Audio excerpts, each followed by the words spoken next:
What if I told you dating isn't biblical? What if I told you dating is actually cynical? What if I told you just because he calls you girlfriend doesn't automatically make him faithful, and just because you change your status on Facebook doesn't automatically make things stable? I mean, if dating was so great, why does it start off like a fairy tale but ends when push comes to shove? Why does it build a false sense of security but fails to commit to love? It tells young men they have a lot of living to do before they tie that cord, but in Proverbs it actually says to find a wife means you receive favor from the Lord. Dating might say I love you, but another thing they practice.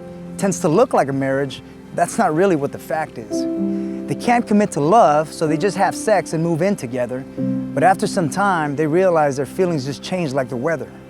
See, the problem with dating is it never gives love a chance to start. It's just like playing house with someone until one decides to depart. Now, I ain't judging, I'm just saying, quit living in a fairy tale. Because today, over 500,000 relationships like yours across the world just failed.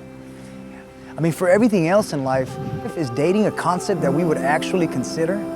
It's like saying, never commit to anything and always leave doubt in your mind to reconsider. Now, don't get me wrong, I've been there and done that. Playing house with my girlfriend while we both played behind each other's back. See, we both acted like saints and no one seemed to be onto us. But when the truth was exposed, it was clear we both had fallen in lust. People spend their whole lives looking for love in all the wrong places. But we choose to reject that love that died on the cross to replace us. So if dating is what you call love, then you should know love would die for you. Love doesn't avoid commitment just in case it isn't true.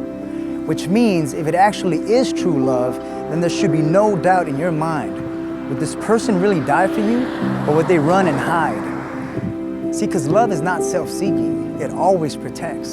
So commitment shouldn't be a problem if love is truly in effect. Which is why Jesus didn't even acknowledge dating. It's never once mentioned in the Bible. Don't you see marriage is so much better than playing this dating game cycle? Now let me clarify. I love courtship, I love engagements, and yes, I believe in romance.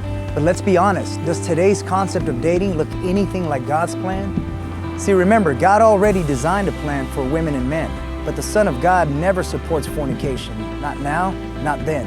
Now back to the point, one thing is crucial to mention, how marriage and dating are on opposite spectrums. See, one's a lifelong promise under God, but one's a way to avoid commitment. See, one puts God in the center, but the other keeps him at a distance. See, because marriage says I do, dating says I'm done. Marriage says stay, dating says run. Marriage is more than just a physical attraction, while dating is more like test driving a car. Marriage brings you favor, but dating leaves you scarred. And that's why dating and marriage are two different plans. Marriage is trusting in God, dating is leaving it to chance. Which is why I choose to wait and not make decisions based on lust. Because to me, it's not just a quote on a dollar that in God I trust. See, for many years I used to date, and it always ended in pain. But now that game is over, and for me, to live is Christ, and to die is gain. So for dating, no, I hate it. In fact, I literally resent it, because I don't believe Jesus died to prove his love so that you and I can pretend it.